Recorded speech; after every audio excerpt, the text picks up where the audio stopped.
வணக்கம். நான் டாக்டர் ஸ்ரீலா, ஆயுஸ்ரீ ஆயுர்வேத ஹாஸ்பிட்டல், பத்தனாபுரம், கேரளா. படிக்கட்டு ஏறி இறங்கும் போது ஏற்படும் முட்டு வலியை பற்றி நேத்து என்னிடம் சிகிச்சைக்கு வந்த ஒருவர் கூறியது. முழுகாலை வளைத்து அல்லது நீட்டும் போது சத்தம் கேட்கிறது. வயசு 27 தான் ஆகிறது. இது தேய்மானத்தின் அடையாளமா? இந்த ஒரு கேள்வி பலருக்கும் இருக்கும் சந்தேகம்தான். இன்று நான் இந்த சந்தேகத்தை தீர்வை பற்றி சொல்றேன். முழங்காலை வளர்த்து நிற்கும் போது வலி, முட்டிலிருந்து சத்தம் கேட்கிறது, படிக்கட்டு ஏறி இறங்கும் போது வலி, இந்த அறிகுறிகள் தேய்மானம் என்று சொல்லலாம். ஆனா வயதாகும் போது முழங்காலில் ஏற்படும் சாதாரண தேய்மானம் கீழ்வாதம் அல்லது ஓஸ்டியோ ஆர்த்ரைட்டிஸ் பாகமாக ஏற்படும் தேய்மானம் அல்ல. நீ கிராக்கிங் சிண்ட்ரோம் என்பதுதான் இளைஞர்கள் பொதுவாக காணப்படும் இந்த பிரச்சனைகளுக்கு பேர். இந்த நிலை எப்படி உருவாகிறது என்று பார்ப்போம்.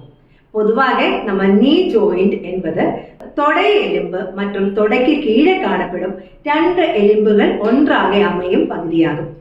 இந்த எலும்புகள் ஒன்றோடு ஒன்று தேய்க்காமல் இருப்பதற்காக கார்டிலேஜ் உள்ளன. இந்த கார்டிலேஜ் கருத்தெலும்புகளுக்கு ஏற்படும் தேய்மானத்தை ஓஸ்டியோ ஆர்த்ரைட்டிஸ் என்று சொல்லலாம். എന്നാൽ നീ ക്രാക്കിംഗ് സിൻഡ്രോമിലെ இந்த கார்டிலேஜுகளுக்கு தேய்மானம் ஏற்படுவதில்லை. பட்டலோட உள்புற பகுதியாகத்தான் தேய்மானம் ஏற்படுகிறது.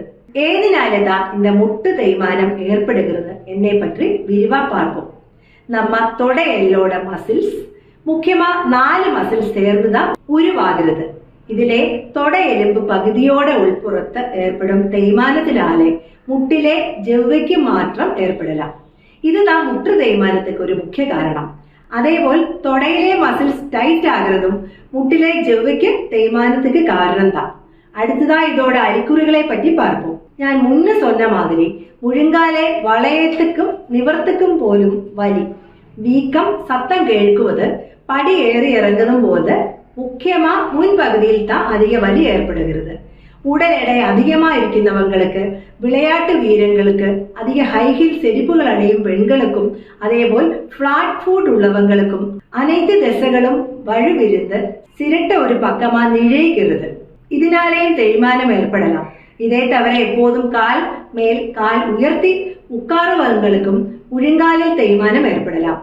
കാൽഷ്യം കുറൈപ്പാടിനാലെയും വൈറ്റമിൻ ഡി കുറൈപ്പാടിനാലെയും സൈനോവിയൽ ഫ്ലൂയിഡ് കുറവാக இருந்தாலும் இந்த பிரச்சனைகள் ஏற்படலாம். இதுதான் முக்கிய காரணங்கள். முறையான சிகிச்சையின் மூலம் இந்த நிலைமையை நம்ம குணப்படுத்தலாம். தசைகள் வலிமை இழப்பதால் முழங்கால் தொப்பி நழுவி தேய்ந்து விடும். இந்த கட்டத்தில் நம்ம செய்ய வேண்டியது தேய்மானத்தை தடுக்க வேண்டும். அதே உணவில் கொஞ்சம் கவனம் செலுத்த வேண்டும். தசை வலுவைக்கு கால்சியம் மற்றும் வைட்டமின்கள் நிறைந்த உணவுகளை எடுத்துக்கொள்ளலாம்.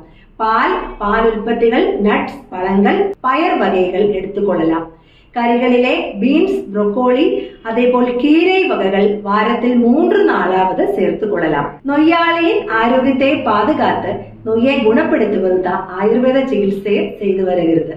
இந்த நோயை ஆரம்பத்திலே கண்டறிந்து சிகிச்சை தொடங்கினால் அறுவை சிகிச்சை உட்பட்ட மற்ற பிரச்சனைகளை தவிர்த்து ஆரோக்கியமான வாழ்க்கையை வாழ முடியும். ஆயுர்வேதத்தில் இதுக்காக ക്ഷീരബല, സഹജരാതി போன்ற ஆவர்த்திகள், மகாராஷ்டிராதி கஷாயம், രാഷ്ട്ര അമൃതാദി കഷായം, ശംഖഭസ്മം, കാസീസ ഭസ്മം, ചവനപ്രാശം, ശതാവരി குளம், விதாரியாதி லேகியம், ശതാവരി ചൂർണം, ത്രിഫല ചൂർണം போன்ற நிறைய மருந்துகள் பயன்படுத்தி வருகிறது.